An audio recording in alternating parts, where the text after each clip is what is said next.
அதாவது நீங்க கேட்டீங்க ஏன் எமர்ஜென்சியை பத்தி பாஜக கையில் எடுத்திருக்கு அப்படின்னு ஒரு கேள்வி வச்சிருக்கீங்க. அண்ணன் பீட்டர் அல்போன்ஸ்ட்ட கேட்கும்போது கேட்டீங்க.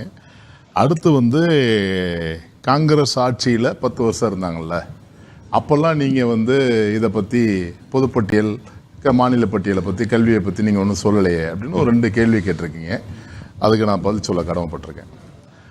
ஒன்று, இந்த எமர்ஜென்சிங்கிறது கையில் எடுத்த காரணம் மோடிக்கு மிகப்பெரிய அச்சம் வந்துருச்சு. என்ன மாதிரி அச்சம்னா, இந்திய அரசியல் சாசன புத்தகத்தை எடுத்துக்கிட்டு ராகுல் காந்தி அவர்கள் பிரச்சாரத்தை துவங்குகிறார்.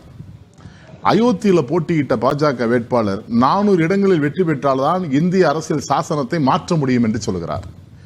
இதை இந்தியா முழுவதும் ராகுல் காந்தி கொண்டே சேர்க்கிறார். அவர்கள் எதிர்பார்த்த அளவுக்கு வெற்றி வாய்ப்பை பெற முடியவில்லை, இழக்கிறார்கள். மயிரிழையில் உயிர் தப்பியதை போல ஆட்சி அதிகாரத்தில் இருந்து கொண்டிருக்கிறார்கள். ஆக இவர்களுக்கு காங்கிரஸ் கட்சியை பற்றியோ மற்ற எதிர்கட்சிகளை பற்றியோ குறை கூறுவதற்கோ அல்லது அவர்களை பற்றி எடுத்துச் சொல்வதற்கோ இவர்களிடத்தில் எந்த விதமான நியாயமும் இல்லை என்பதற்காகத்தான். அதான் வியாபாரம் முடிஞ்சு போச்சுன்னா வீட்டுக்கு விருந்துக்கு போனோம்னா ஒரு கல்யாணத்தில் பார்த்தீங்கன்னா கடைசி பந்தியில் இருக்கிறத போட சொல்லுவான். ரசம் இருக்க, சாம்பார் இருக்க, மோர் இருக்க, எது இருக்கோ அது மாதிரி இப்போ இவங்களுக்கு வேறு வழி இல்லாமல் எமர்ஜென்சியை கையில் எடுத்திருக்காங்க. காங்கிரஸ் ஆட்சியின் போது ஏன் திமுக கேட்கல?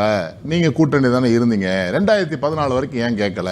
அதுக்கு மிக தெளிவாக திராவிட முன்னேற்ற கழகம் விளக்கம் கொடுக்க தயாரா இருக்கு. அதாவது காங்கிரஸ் ஆட்சியின் போதுதான் மருத்துவக் கல்லூரிக்கு மருத்துவ சேர்க்கைக்கான நுழைவுத் தேர்வு ரத்து செய்யப்பட்டு 12ஆம் வகுப்பு மாணவர்கள் தேர்வு முடிவுகளை வைத்து மதிப்பெண்களை வைத்து மாணவர்கள் சேர்க்கப்பட்டார்கள்.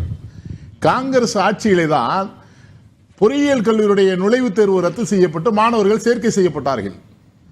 காங்கிரஸ் ஆட்சியிலே தான் 2010 தலைவர் கலைஞர் அவர்கள் சமச்சீர் கல்வியை கொண்டு வந்தார்கள். மாணவர்களுக்கு பிரயோஜனமான கல்வி வேண்டும் என்று சொல்லி பல்வேறு பாடத்திட்டங்களை ஒருங்கிணைத்து சமச்சீர் கல்வியை கொண்டு வந்தார்கள். இதற்கெல்லாம் காங்கிரஸ் ஆட்சி எந்த விதமான இடையூறும் செய்யவில்லை, தடை கூறவில்லை, தடுக்கவில்லை, மறுப்பு சொல்லவில்லை. குறிப்பாக சுருக்கமாக சொன்னால் மாநில ஆட்சியுடைய அதிகாரத்தில் ஒருபோதும் காங்கிரஸ் தலையிட்டதில்லை.